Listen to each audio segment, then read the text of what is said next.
Lundag sa kakaibang mundo ng kaba sa Kwento ng Kaba. Alamin ang kwentong puno ng takot at kababalaghan.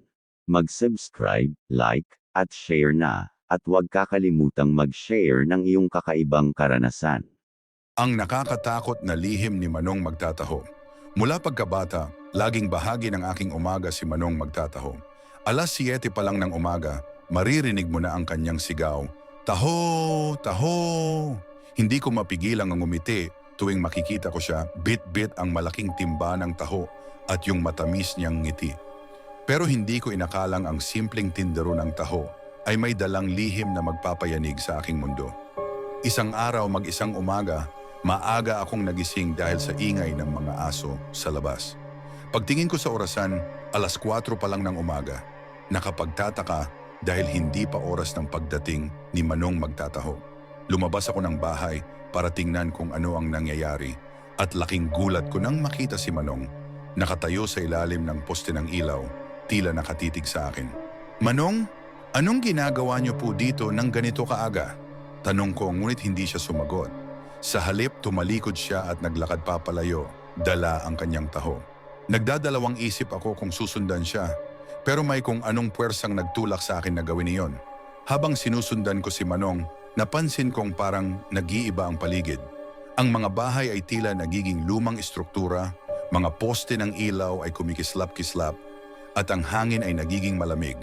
Hindi ko mapigilang manginig sa takot, pero hindi ko pa rin magawang huminto sa pagsunod sa kanya.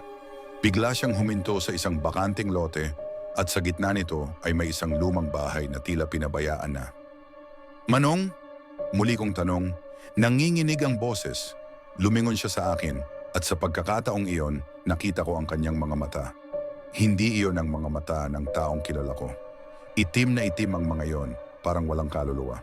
"Halika bata, tikman mo ang espesyal kong taho." Bulong niya na nagpatayo ng balahibo ko. Wala na akong nagawa kundi sundin siya papasok sa bahay. Amoy lumang kahoy at amag ang loob at sa gitna ng dilim, narinig ko ang mga kaluskos na tila may ibang tao rin sa loob. Lumapit si Manong sa isang malaking mesa, inilapag ang kanyang timba at kumuha ng isang mangkok. Nang ibigay niya ito sa akin, parang gusto ko nang tumakbo palayo. Pero nang tignan ko ang taho, nakita kong may kakaiba sa kulay at amoy nito. Naisip ko, ano kaya ito? Hindi ko na natapos ang aking iniisip nang marinig ko ang isang malakas na tunog mula sa likuran. Paglingon ko, nakita kong may mga anino na papalapit sa amin. "Manong, ano po ito?" Tanong ko, nanginginig sa takot.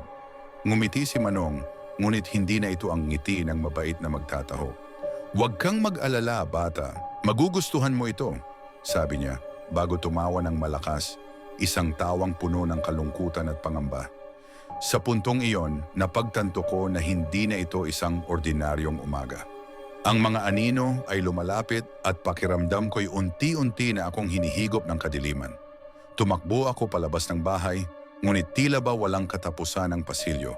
Hanggang sa pagkatapos kong makita ang mga anino, napatakbo ako palabas ng bahay, ngunit tila ba walang katapusan ang pasilyo. Habang tumatakbo, pakiramdam ko'y unti-unti akong hinihigop ng kadiliman.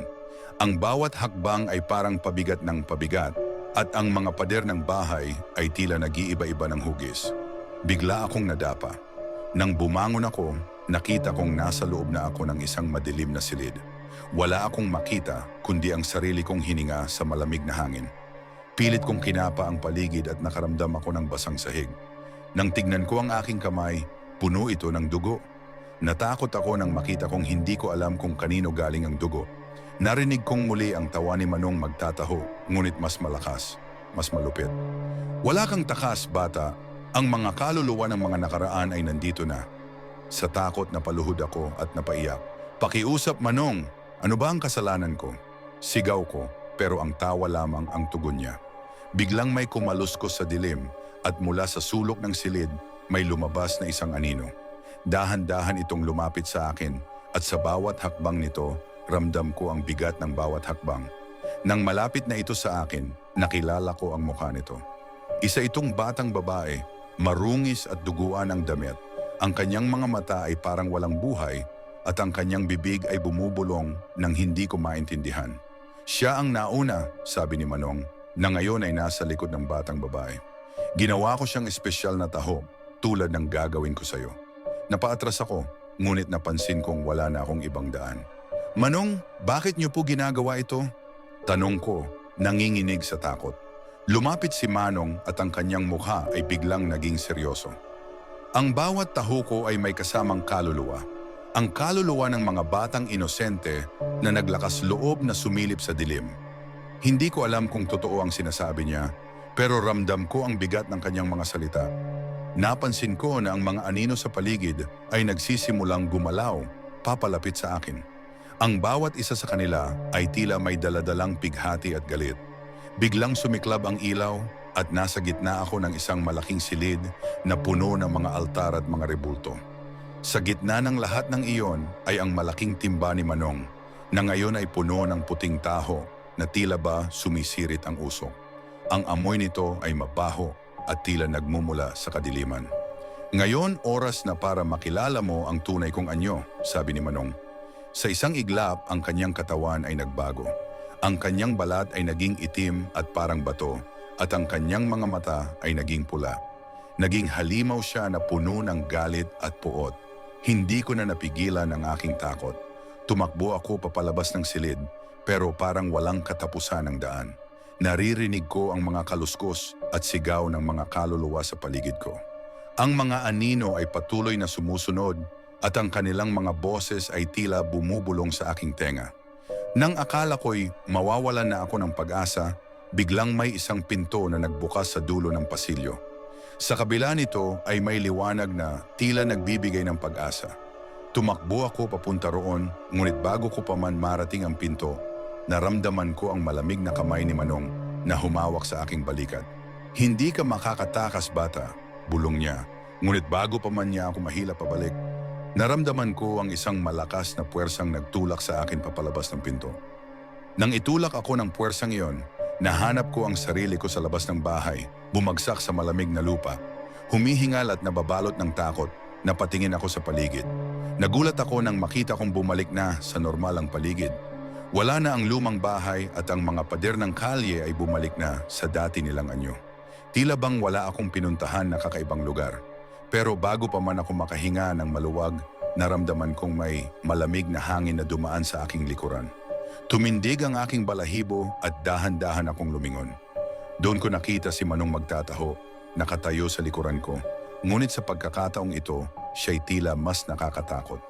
Ang kanyang mga mata ay tila nagliliyab at ang kanyang ngiti ay naglalantad ng mga ngiping parang pangil. Hindi ka makakatakas bata, sabi niya, na parang isang malamig na hangin ang bawat salita. Napaatras ako, pero ramdam kong wala na akong mapupuntahan. Nagulat ako nang may marinig akong mga yabag mula sa likuran.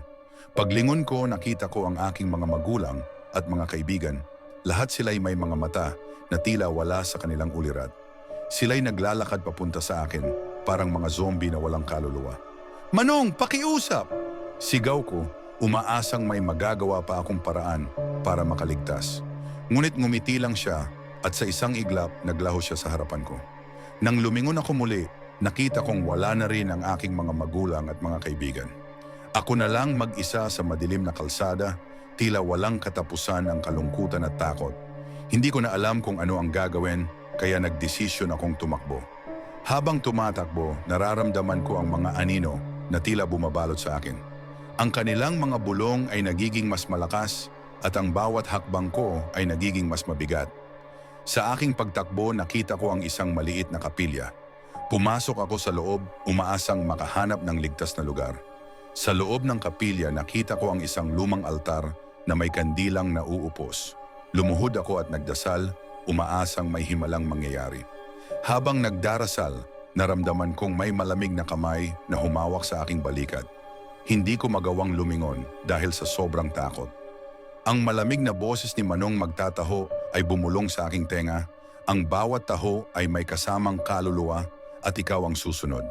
Bigla akong napatayo at humarap sa kanya, ngunit nagulat ako nang makita ko ang aking sariling mukha sa refleksyon ng kanyang mga mata.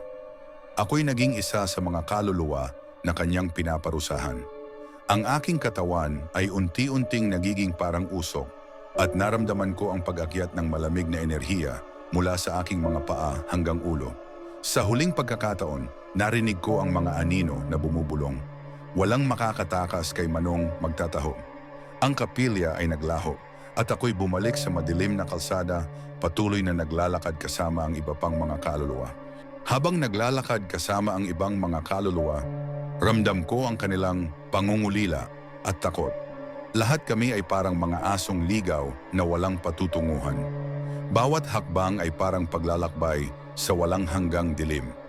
Pero sa kabila ng lahat ng ito, may bahagi sa akin na ayaw pang sumuko. Biglang nagbago ang paligid.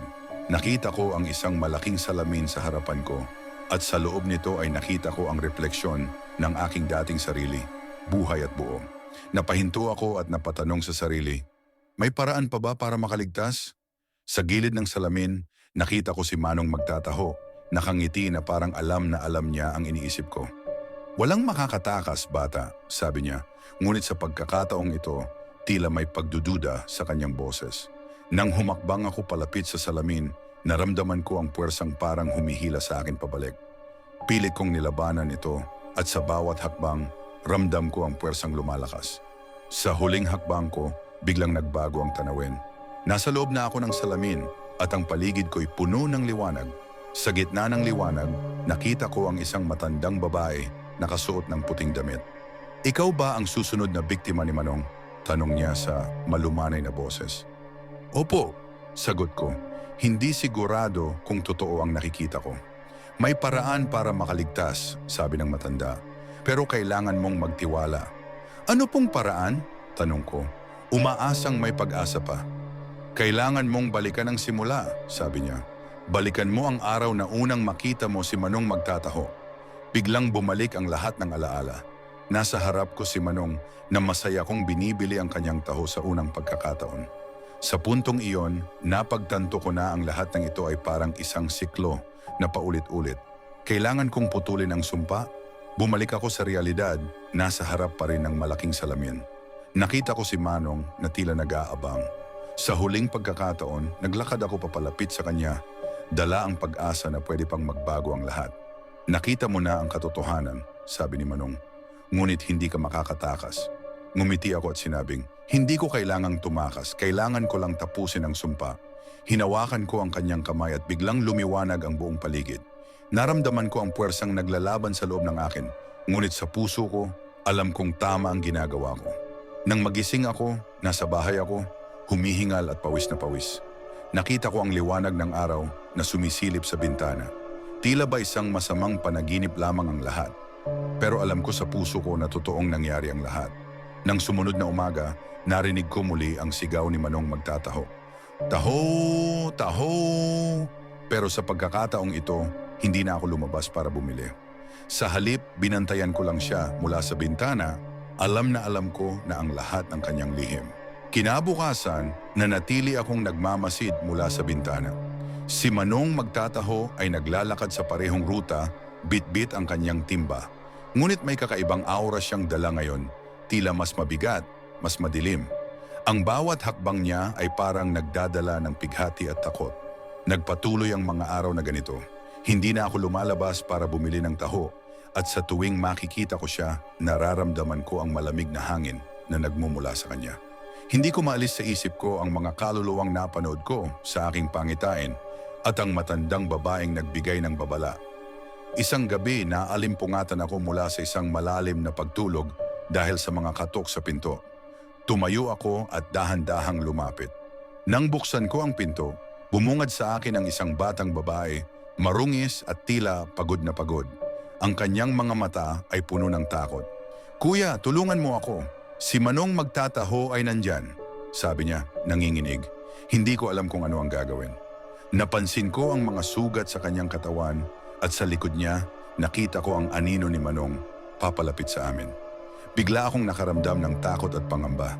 Pasok ka, sabi ko sa batang babae at isinara ko agad ang pinto. Alam mo ba kung anong ginawa ni Manong sa mga bata? Tanong niya, humihingal. Opo, nakita ko na, sagot ko, nanginginig. May paraan para mapatigil siya, sabi niya. Kailangan nating sirain ang kanyang timba ng taho.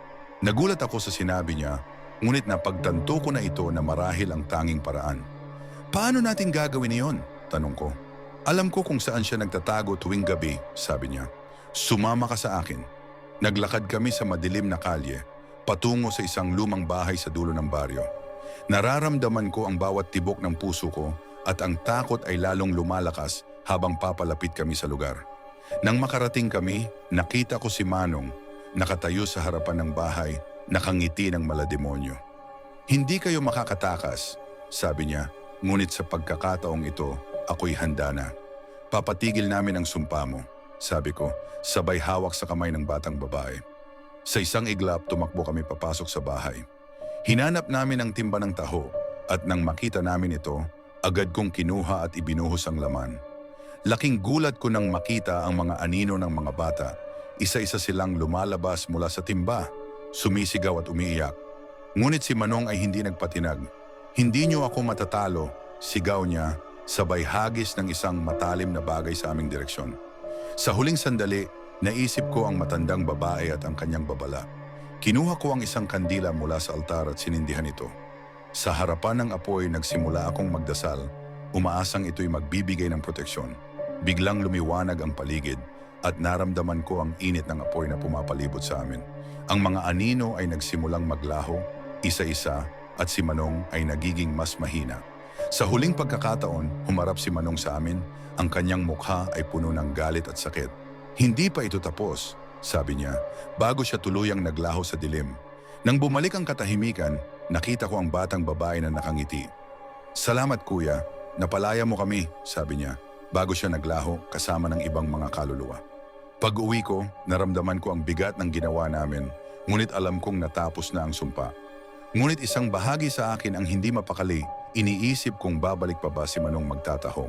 Habang bumabalik ako sa bahay, nararamdaman ko ang bigat ng aming ginawa, ngunit alam kong natapos na ang sumpa.